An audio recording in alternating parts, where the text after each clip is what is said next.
প্রিয় এলাকাবাসী, আমি আজকে একটা বিশেষ প্রতিবাদ জানানোর জন্য আপনার এখানে এসেছি। প্রতিবাদটা কি? প্রতিবাদটা হচ্ছে অন্যায়ের বিরুদ্ধে। প্রতিবাদটা হচ্ছে আমরা বিগত প্রায় 1.5 যুগ বাংলাদেশের মানুষ যে অন্যায় দুঃশাসনের মধ্যে ছিলাম, সেই দুঃশাসন আমরা দেখতে চাই না। আমরা নতুন যুগে প্রবেশ করতে চাই, যেখানে মানুষের নিরাপত্তা থাকবে, মানুষ অন্যায় কোনো হয়রানির শিকার হবে না। প্রশাসনে যারা কর্মরত রয়েছেন, পুলিশ হোক, প্রশাসনে অন্য কর্মকর্তারা হোক, তারা গণপ্রজাতন্ত্রী বাংলাদেশ সরকারের কর্মচারী, তারা জনগণের সেবায় নিয়োজিত। কেউই আমরা জবাবদিহিতার ঊর্ধ্বে নই, কেউ আমরা দায়বদ্ধতার ঊর্ধ্বে নই। এই কিছুদিন আগে এই যে নাসির মেম্বার, তার পাড়ায় একটা গোলমাল হয়েছিল। হতেই পারে, দল মত বিভিন্ন থাকে, বিভিন্ন কারণে গোলমাল হতেই পারে। আমার প্রতিপক্ষ যারা নির্বাচন করছে, আজেরা এই সমস্ত গোলমালগুলোকে তারা ঘাড়ে তুলে নিচ্ছে। আমি তৎকালীন সময়ে থানায় বললাম যে গোলমাল হয়েছে, ঠিক আছে, আপনি থানায় উভয় পক্ষ ডেকে এটা ফয়সালা মীমাংসা করে দেন। কিন্তু ওখানে জামাত ইসলাম নাম নিয়ে বলছি, তাদের চাপে পড়ে থানা মামলা নিতে বাধ্য হয়েছিল এবং ঘটনা ঘটিয়েছে কয়েকজন, প্রায় 30-35 জন মনে হয় মামলা আসামি, 30 জন। তার মধ্যে ওরা জেল খেটে বাড়ালো, কালকে বাড়িয়েছে জেল থেকে, ঠিক না? এরপরে আরো দুঃখজনক ঘটনা,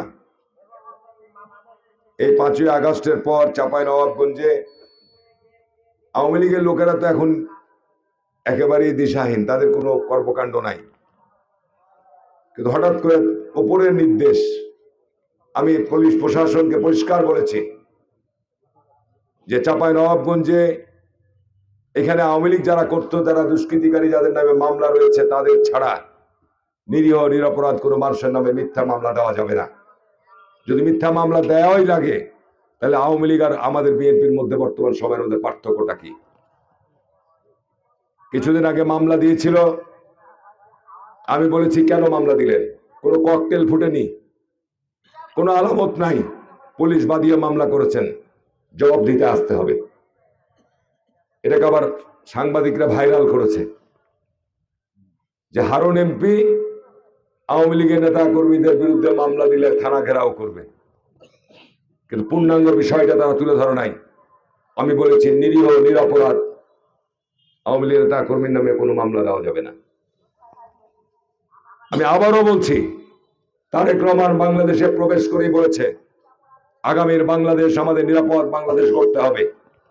মানুষকে বাড়ি থেকে উঠিয়ে নিয়ে গিয়ে গুম করা যাবে না, মানুষকে বাড়ি থেকে উঠিয়ে নিয়ে গিয়ে বিচার হত্যাকাণ্ড করা যাবে না, মানুষকে বাড়িতে ঘুমাবে আর নাশকতার মামলা দিয়ে মানুষকে বাড়ি ছাড়া করা যাবে না। এই বাংলাদেশ আমরা অতীতের মতো দেখতে চাই না। কি চান না আপনারা? অপরাধ যারা যেই করুক না কেন, যে দলেরই হোক না কেন, তাদেরকে আইনের আওতায় আসতে হবে, সে বিএনপি হোক, অন্য দলেরই হোক না কেন। এটা তো আপনারা চান নাকি? কিন্তু অন্যায় করিনি, আমি ঘটনার সাথে জড়িতই নই। আজকে দেখেন ঢাকায় এই 5ই আগস্ট আন্দোলনের অন্যতম একজন নেতা, তরুণ নেতা, উদীয়মান নেতা হাদিকে নির্মমভাবে হত্যা করলো। হাদিকে হত্যা করার সময় হাদির মামলা অজ্ঞাতনামা ব্যক্তিদের নামে মামলা এজাহার হয়েছিল। পুলিশ ইনভেস্টিগেশন করেছে, ভিডিও ফুটেজ থেকে এই ঘটনার সাথে জড়িতদেরকে চিহ্নিত করেছে। আপনাদের এখানে এই কয়েকদিন আগে এই গরুর রাখাল এবং গরুর ব্যবসায়ীরা ভারত থেকে গরু আমদানি করতে গিয়ে একজন মারা গেছে। এখন ইন্ডিয়াতে মারা গেছে না কোন জায়গায় মারা গেছে আল্লাহ জানে, তারাই জানে। ঠিক না? ঠিক বলছি আমি? কারা ছিল ওই নৌকায়, কে কে ছিল, সেটিও পুলিশ ইনভেস্টিগেশন করেছে। পুলিশ ইনভেস্টিগেশন করার পর আমি নিজেও, আমাকে তাৎক্ষণিকভাবে তখন আমাকে নুরুল বলল, ওমর চেয়ারম্যানরা ফোন করে বললো যে ভাই আমাদেরকে মনে হয় মামলা আসামি করবে। আমি কেন, তোমাদেরকে কেন মামলা আসামি করবে? এরপর আমি থানার ওসির সাথে কথা বলেছি, যে ওমর চেয়ারম্যান, সাবেক কয়েকবারের চেয়ারম্যান, নুরুল বর্তমান ইউনিয়ন পরিষদের সদস্য, আপনি যারা মামলা ওই নৌকার সাথে যারা ছিল, নৌকায় যারা ছিল, সেই কয়জনকে আপনি মামলার আসামি করেন, অজ্ঞাতনামা আসামি দেন। ইনভেস্টিগেশনে যদি ওমর চেয়ারম্যান আসে, যদি নুরুল মেম্বার আসে, নাসির আসে, যে আসুক, তাদের বিরুদ্ধে তখন ব্যবস্থা নেবেন। কিন্তু জানি না পুলিশ এখানে এখনো পর্যন্ত পুলিশ তাদের চরিত্র পরিবর্তন করতে পারে নাই। পুলিশ তাদের যে অতীত কর্মকাণ্ড, যে কারণে পুলিশ জনগণের কাছে এখনো প্রশ্নবিদ্ধ। আমি আপনাকে বলে যাচ্ছি, সামনে 12 তারিখ নির্বাচন যদি না হতো, আজকে যে ওসি এই কাজ করেছে তার বিরুদ্ধে আমি আইনগত ব্যবস্থা গ্রহণ করতাম, তাদের প্রশাসনিক ব্যবস্থা গ্রহণ করাতাম। আমি এটাও কথা দিয়ে যাচ্ছি, এই বাংলাদেশ আমরা দেখব না। আমার নির্বাচনী এলাকায় আমি 18 সালে পার্লামেন্টে ছিলাম, একা শেখ হাসিনার সামনে অন্যায়ের প্রতিবাদ করছি, কথা বলেছি না? বেনজির ছিল একজন হত্যাকারী, পুলিশের আইজিপি, র্যাবের ডিজি, তাকে দেখে কোন বাংলাদেশ কাঁপত? বিচারপতি হত্যাকাণ্ড বলেন, গুম বলেন, নেতৃত্ব দিয়েছে বেনজির। আলেমুলামাদেরকে হত্যার নেতৃত্ব দিয়েছে বেনজির। তার বিরুদ্ধে আমি পার্লামেন্টে কথা বলেছি।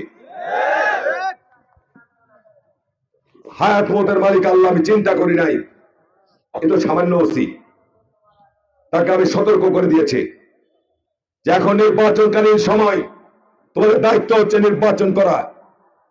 আমার ইশারায় বা অন্য কারোর ইশারায় কাউকে হয়রানি করার জন্য মামলার গ্রহণ করবা না। নিরপেক্ষভাবে দায়িত্ব পালন করো, তোমাদের চাকরি করতে হবে। আজকে যদি তোমাদের এই সময় তোমরা নিরপেক্ষতা নষ্ট করো আর অতীতের মতো আবার মিথ্যা হয়রানিমূলক মামলা দায়ের করো, নির্বাচন হয়ে যাওয়ার পর কিন্তু জবাবদিহিতায় আসতে হবে, দায়বদ্ধতায় আসতে হবে। এই ধরনের পুলিশ অফিসারকে চাকরিতে থাকতে দেব না আমি হারুন বলে যাচ্ছি আপনাদের সামনে। ওমর সকালবেলা ফোন দিলাম যে আমি তোমার ইউনিয়নে যাচ্ছি, বিকালে মিটিংয়ে আসো। ও মান সম্মানের ভয়ে ইউনিয়ন ছেড়ে চলে গেছে। নুরুলকে বলেছি তুমি যাবা না, থাকো, আমি দেখছি। এই ঘটনাকে কেন্দ্র করে আপনারা জানেন যে এখানে পুলিশের এসপিও এসছে, সার্কেল এসপিও এসছে তদন্ত করতে, ঠিক না বেশি বলছি? ওসি তদন্ত এসছে, তারা কিন্তু প্রকৃত ঘটনা জেনে গেছে। এবং আল্লাহর কি রহমত, ওই নৌকার একজন যে ব্যক্তি, তাকেও কিন্তু পুলিশ আটক করেছে। সেও নির্দোষ, সেও কিন্তু তাকে হত্যা করেনি।